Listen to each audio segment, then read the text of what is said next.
It happens every day in workplaces throughout the world. Although the causes of fire vary from situation to situation, most fires share a common factor.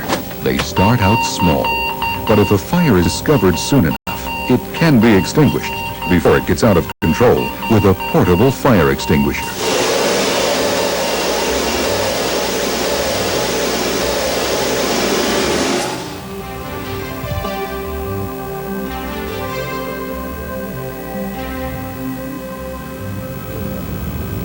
Portable fire extinguishers are a common sight in the workplace and are also standard equipment on fire engines and emergency vehicles. Considered the first line of defense when a fire occurs. Yet the untrained person, extinguishers may provide a false and potentially dangerous sense of security. Make no mistake, portable fire extinguishers are effective firefighting tools, but only if they're used properly and on the types of fires they're designed for. Portable fire extinguishers come in a variety of sizes. Some weigh only 2.5 pounds. Others can weigh several hundred pounds. Yet the effectiveness of an extinguisher isn't just determined by size. It's also determined by the training and knowledge of the person using it. There are several types of portable fire extinguishers. Each is designed to fight a specific class of fire and may not be effective on other types of fires. So, proper selection and placement of extinguishers is important. Some fires may not be easy to extinguish. Fighting large fires or fires in complex situations require the use of protective clothing or specialized firefighting techniques. Before you attempt to extinguish the fire, it's important for you to know what type of fire you're dealing with, how to operate the extinguisher, and how to correctly put out the fire. Fire is a chemical chain reaction between fuel, heat, and oxygen. This relationship is known as the fire tetrahedron. If you interrupt the chemical chain reaction or take away any of the other three elements, you put out the fire. This is what an extinguisher does. Fire can develop with a number of different fuels, and extinguishers for one type of fuel aren't always effective on other fuels.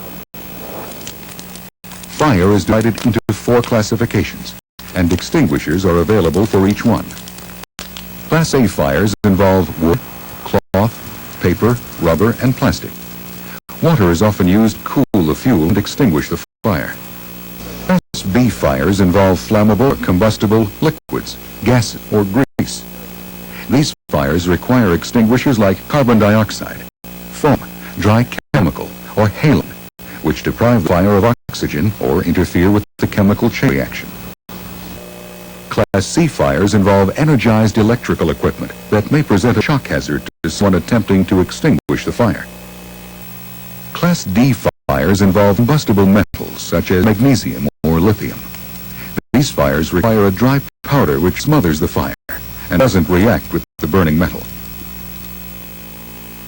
Extinguishers suitable for these different fires are categorized in the same manner as the class of fire they work on. To help identify a proper extinguisher, 2 types of symbols have been developed. One set uses a letter and shape for each of the 4 classes of fire. The other set displays pictures which identify both the fires the extinguisher can be used on and the fires it cannot be used on. All extinguishers should use one or the other of the classification systems. While certain extinguishers, like these multi-purpose dry chemical extinguishers, can be used on A, B, and C fires, no extinguisher is effective on all 4 classes of fire.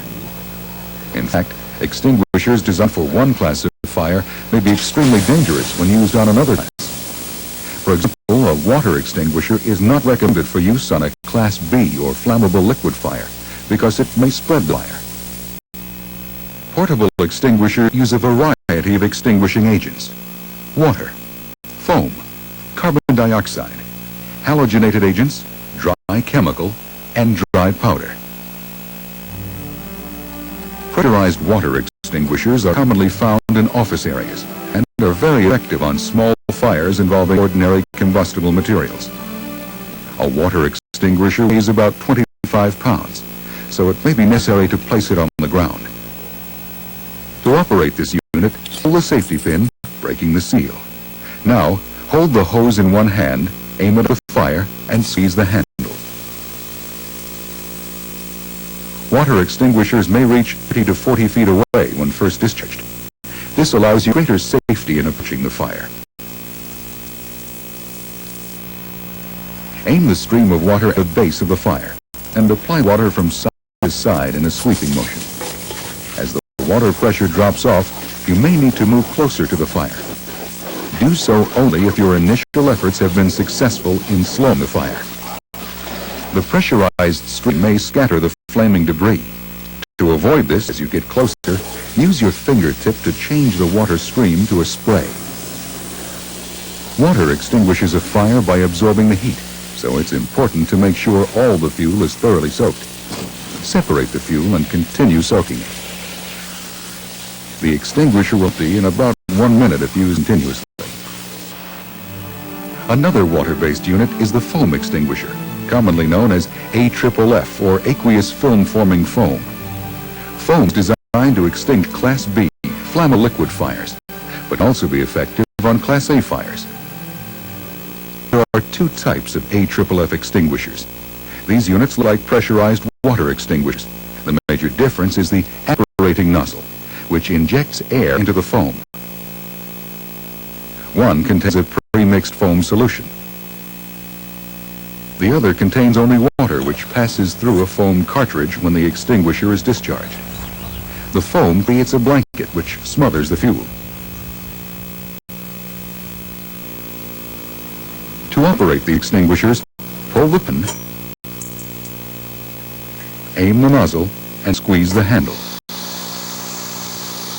AFFF extinguishers empty in about 1 minute. They're most effective at a range of 10 to 20 feet. Depending on the size of the fire, it may be necessary to start at the maximum range and then work your way in. There are several techniques for using an AFFF extinguisher on flammable liquids. For spills, splash the foam directly in front of the fire. If the fire is an open container, play the discharge against the inside back wall of the container. This spreads the foam back over the fire. The foam acts as a barrier to exclude oxygen from the fire and prevent vaporization of the fuel. If you are unable to play the foam off the back wall, you can spray the foam directly into the liquid.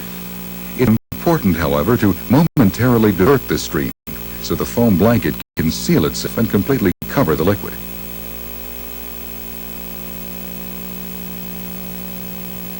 Another method for open container fires is to stand back and lob the foam so it falls over the fire. AFFF extinguishers are also used to prevent fires on flammable liquid spills. The foam blocks the release of vapors, preventing ignition. The next type of extinguisher uses carbon dioxide, or CO2, which is intended for Class B and C fires. CO2 stops combustion by displacing oxygen in the air surrounding a fire. CO2 extinguishers come in 2 types. Smaller units have an attached horn, and larger units have detachable handheld horns. To operate the smaller unit, pull the release pin, raise the horn, aim, and squeeze the handle. CO2 should be applied as close to the base of the fire as possible.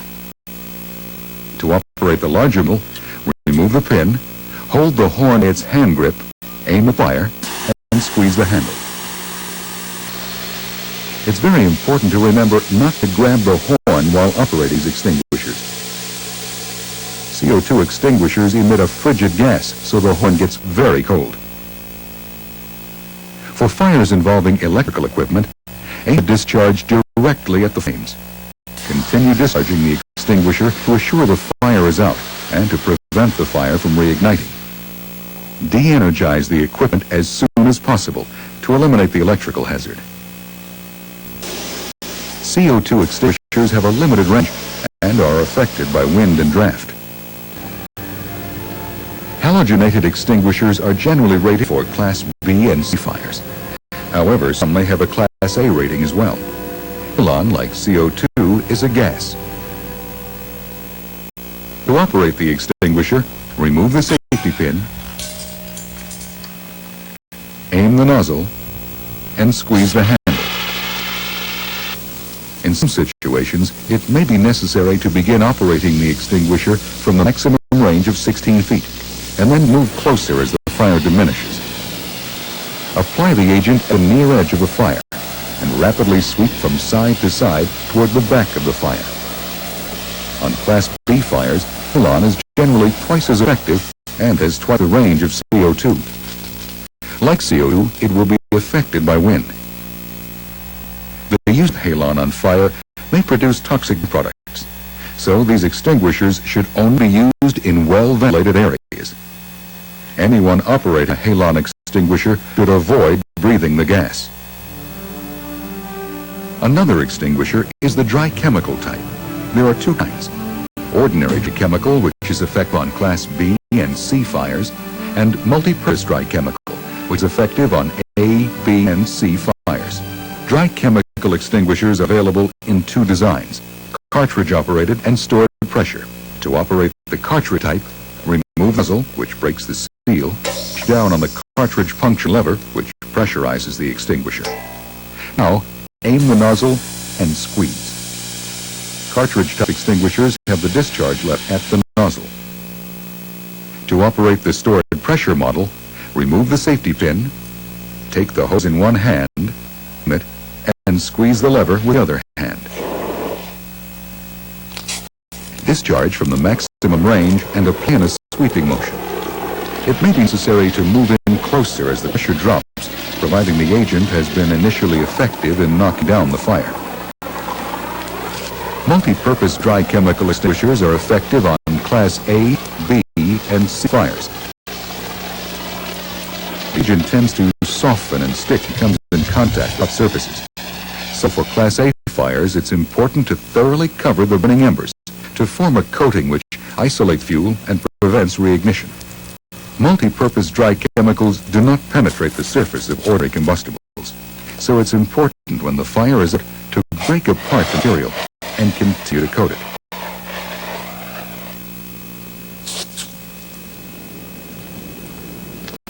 Compared to CO2 or halon, dry chemical extinguishers are less affected by wind.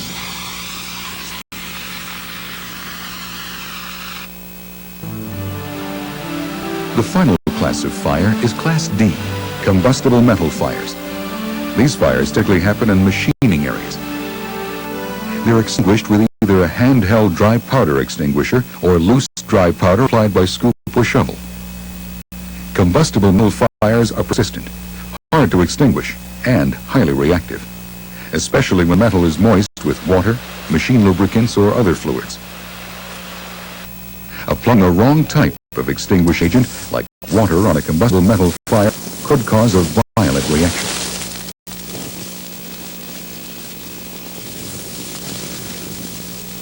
Remember, dry powder is not the same as dry chemical, and the two should not be confused. Make sure the extinguisher you're using is rated D, combustible metals. Dry powder extinguishers are cartridge operated. To operate, remove the nozzle, which breaks the seal. Push the cartridge puncture lever. Aim the nozzle and squeeze. Discharge the extinguisher from its maximum range of 6 to 8 feet. When control is established, ease back the nozzle to produce a soft, heavy flow, which allows you to get close without scattering the burning metal.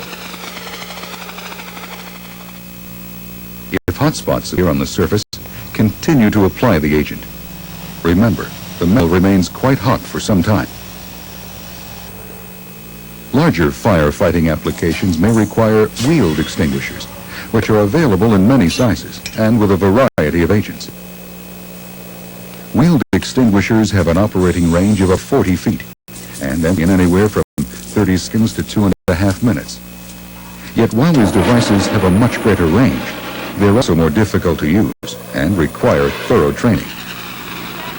A fire large enough to require this type of extinguisher is dangerous. You are not sure of your capability, or you don't know how to operate the extinguisher, leave the firefight to trained firefighters. Regardless of the type of extinguisher used, it's imperative to recharge the extinguisher immediately after use, even if it's been only partially emptied. Recharge should always be done by a qualified person.